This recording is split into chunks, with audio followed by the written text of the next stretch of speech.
Ladies and gentlemen, on behalf of Jinnah Institute, I would like to welcome you all today by Dr. Shashi Tharoor. Jinnah Institute is associated with in the Chaophraya Dialogue, which is a Track-II initiative attempting to promote better understanding between India and Pakistan. Chaophraya Dialogue has already held a series of meetings, 8 of them I think so far, and hopefully in the near future we will be holding another Track-II Dialogue at the game. This present talk is part of a distinguished speaker series which is being organized between the two countries, 3 speakers from Pakistan, 3 distinguished speakers from Pakistan visiting India, and 3 speakers from India visiting Pakistan to enlighten us in their view. And this is an attempt on the part of the Institute and the Australia-India Institute to promote better understanding between the two countries. Dr. Shashi Tharoor is the first speaker from India in this 3-speaker series, and we very warmly welcome him here. You are all familiar with Dr. Shashi Tharoor. He is a member of Lok Sabha, former Minister of State for Foreign Affairs, a very distinguished international civil servant who retired as Under Secretary General, having worked in several departments of the United Nations, and also ran for the office of the Secretary General, where he almost quite made it. He was number 2, I think, in the series of seven candidates for the Secretary General. He's also author of many books, and my own personal acquaintance with him, although I had not met him, but I made his acquaintance when his first book, The Great Indian Novel, was published in 1989, and I think it's a very well-written book, and if you have not read it, I'll strongly recommend it. He's also frequently writing in various newspapers of India. His op-ed writings on topical issues appear regularly. Today he will be talking to us about India-Pakistan relations, cooperation or conflict. I think his talk comes at a very opportune time because India and Pakistan have, after many ups and downs, once again restarted the dialogue process in the Mobile and spirit. And we have had some meetings, and I think sometime this month we expect the Home Secretary of India to be coming over for dialogue and discussions. So this augurs well. Pakistan has also given India the MFN status finally, and that I think is if worked out correctly and rapidly, I think will promote bilateral relations. We hope that India will also reciprocate by removing the non-tariff parallel barriers that concern us, and there are similarly dialogue on all different issues has started. But I am not going to take much time talking about the dialogue process, and without further ado, I would like to invite Dr. Shashi Tharoor to please come and give his talk. Thank you.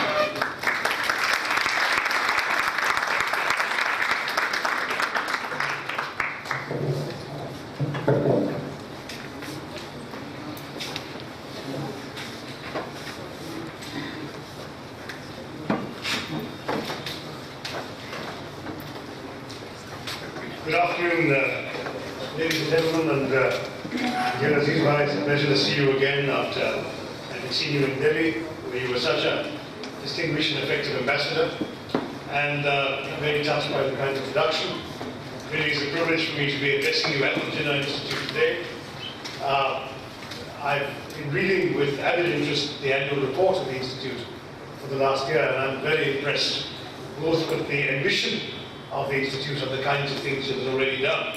And I commend you very much for this, and I'm delighted to be here under your auspices. this is only my wife's and my third day in Pakistan on this visit, but we've already come to appreciate anew how much we have in common and how much we differ. So it's all the more appropriate that we are gathered here today under your auspices to discuss the future shape of India-Pakistan relations at, as you say, an opportune time. But I have to tell you that it's, despite your kind references to my UN career and so on, that it's not as an unmitigated internationalist myself that I address you all today. It's true that I've had the privilege of acquiring extensive international experience, especially during those 3 decades of service at the United Nations, and I do value the perspective this has given me on the world.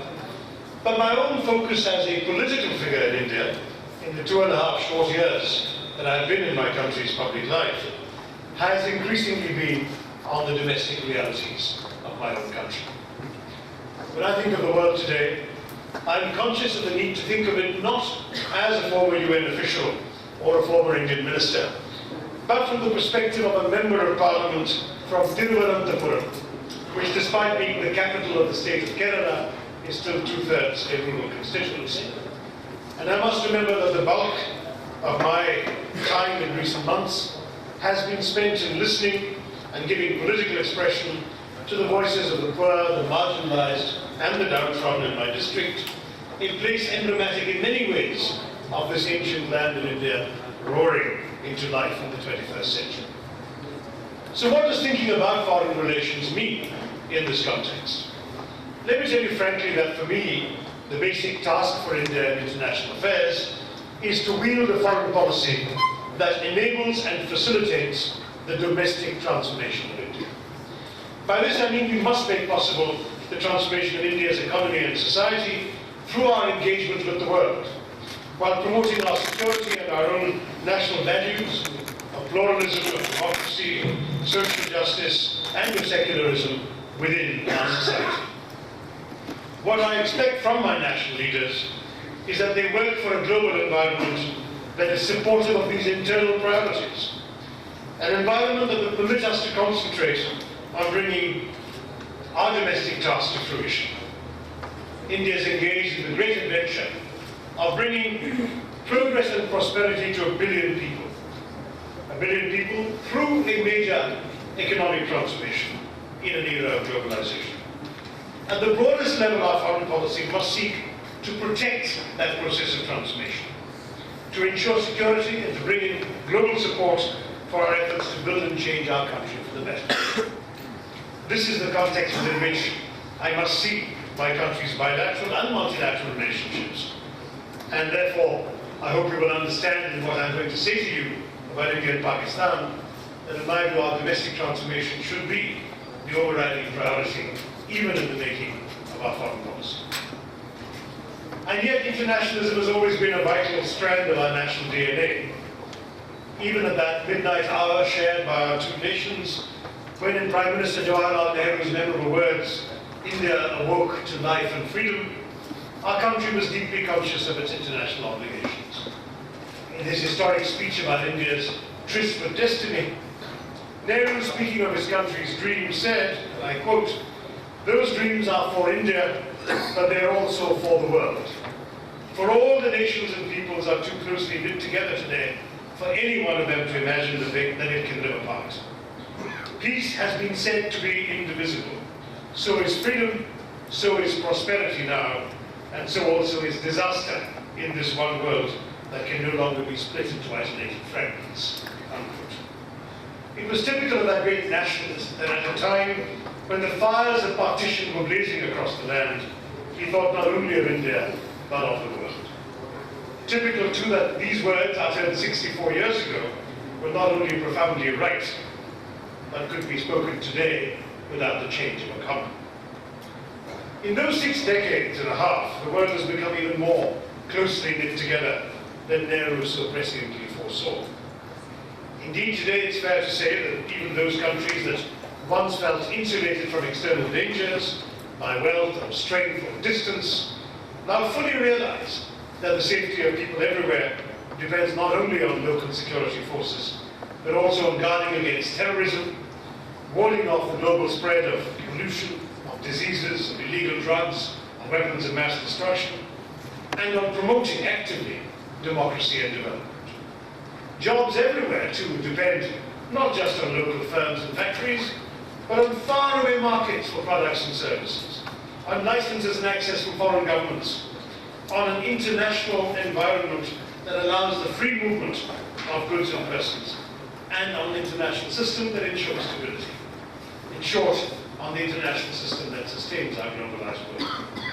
For a country like India, if you want to grow and develop, you need to sustain or help sustain a rule-based international order, maintain good relations with countries that are sources of trade and investment, promote relationships that help ensure your energy security and your food security, and strive for a tranquil neighborhood that will not undermine your global efforts.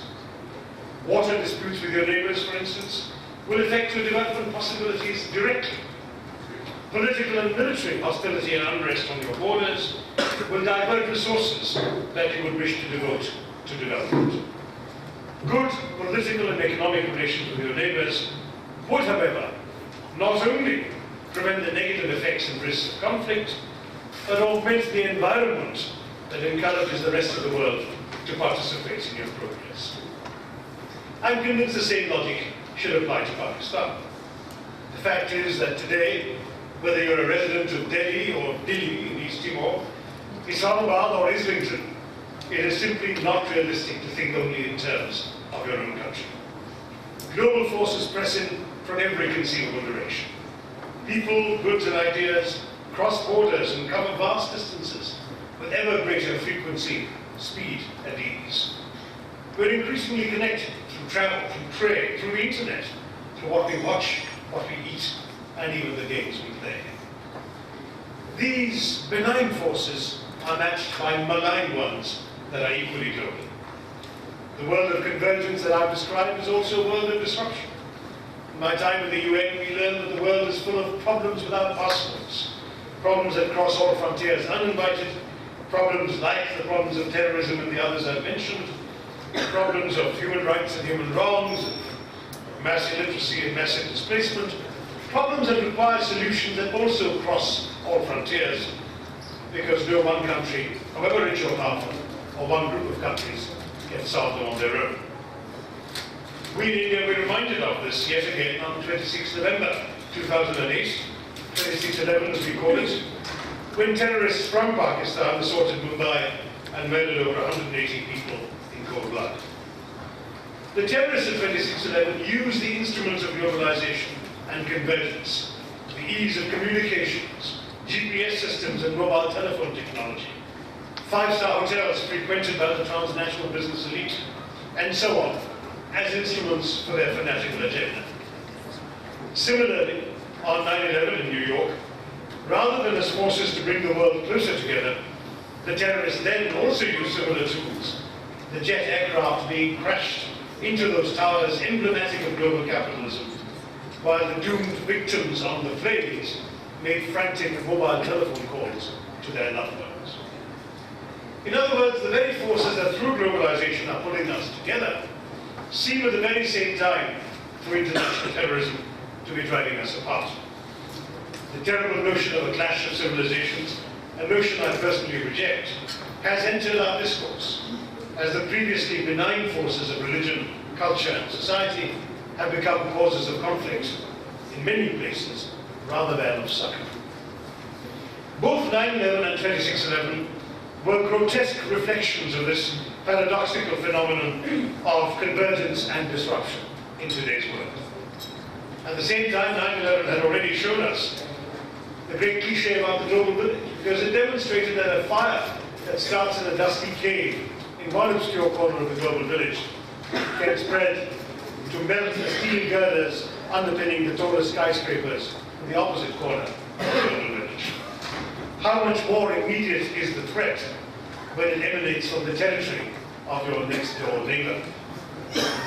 This is where Pakistan becomes India's strongest and biggest foreign policy challenge. While India's strategic goals must, as I've argued, be to enable the domestic transformation of our own country by accelerating our growth preserving our strategic autonomy, protecting our people, and responsibly helping shape the world. Achieving these goals in the present geopolitical climate is a challenge to our skill and ingenuity. A dysfunctional relationship with Pakistan would fundamentally undermine our ability to fulfill these goals. This explains in large measure why India seeks repeatedly to strive for good relations with Pakistan, and why, despite the often ferocious political opposition at home, manifested, for example, after his meeting with the Pakistani leadership in Sharm el-Sheikh a few months after 26/11, Prime Minister Manmohan Singh and his government have not only persisted, but have, as Aziz Bhai just mentioned, have embarked on yet another round of peace talks. Certainly my 2 days in Lahore on the way here, and the many conversations I've had and my wife has had with a cross-section of leading lights of your country's establishment there, convinces me that the basis for cooperation is real, while of advocating conflict would be fatuous. And yet, if such an analysis argues for a future of cooperation between the two neighbours, it would be unwise to ignore the alternative forces working to ensure a future of tension and hostility, if not outright conflict. Don't get me wrong, I'm all in favour of Indo-Pak peace and bonhomie. I've seen a lot of it, not just in these couple of days in Lahore on this visit to Pakistan, but in my decades abroad. Not only have we all Indians and Pakistanis living abroad forged fast friendships over the years, but many is the time that a Pakistani cab driver in New York attempted to decline my money for the fare, saying, your money I don't want to take. Of course, there's always guaranteed him a bigger tip, but the spirit, I believe, was entirely sincere. Indians and Pakistanis overseas are almost always the best of friends, since being in foreign lands enhances their consciousness of what we have in common, which vastly exceeds what divides us. I would love to see a time when Pakistanis and Indians can cross each other's borders with the insouciance of Americans and Canadians, work in each other's countries, trade freely with each other, and contribute equally to each other's films, music, clothing, and creative lives, just as they did before 1947. I would be happy if that time came sooner rather than later, but I'm only too aware that it's not now. Now, of course, it's not only between India and Pakistan that there's potential for misunderstanding. I am going to turn somewhat somber in a minute, so before doing that, let me inflict on you one of my favorite tales of international misunderstanding, which doesn't involve India and Pakistan, but it's a tale about the joys of cultural communication from the days before our Green Revolution, when the Americans used to send us experts to advise us on our agriculture. And the story is told of this USAID expert who arrives in an Indian farm and is welcomed by the very gregarious Indian farmer, who says, welcome to my land. He says, our farms are tiny because of population pressures and land reforms. But he says very proudly, all this is my land. And it's not much larger than this little auditorium we're in today. But he says, do you see that national highway? The American looks and he sees a dirt road. And he says, my land goes up to there. And he says to the American, do you see that irrigation canal? The American looks, he sees a trickle of water. But the Indian says very proudly, my land goes up to there. And then he says to the American, what about you? Well, the American is a farmer from Kansas, or one of these prairie Midwestern states, where the wheat fields roll on for miles on end. So he clears his throat and says, well, he says, in the morning I get into my tractor, I drive 2.5 hours south to the southern boundary of my land. So then it's a couple of hours in my tractor to the western boundary of my land, and then I break for a sandwich. Then it takes me 3 hours in my tractor to the northern boundary of my land. I get back into my tractor after all this sweat, it's 2 more hours to the eastern boundary of my land. And at sundown, it takes me an hour in my tractor back to my ranch house. And he finds the Indian nodding very sympathetically. I know, says the Indian. I too used to have a tractor like that. Which is just by way of saying, not just that the Indians always think we have the last word, but rather that what you understand of any set of data depends very much on what your assumptions are.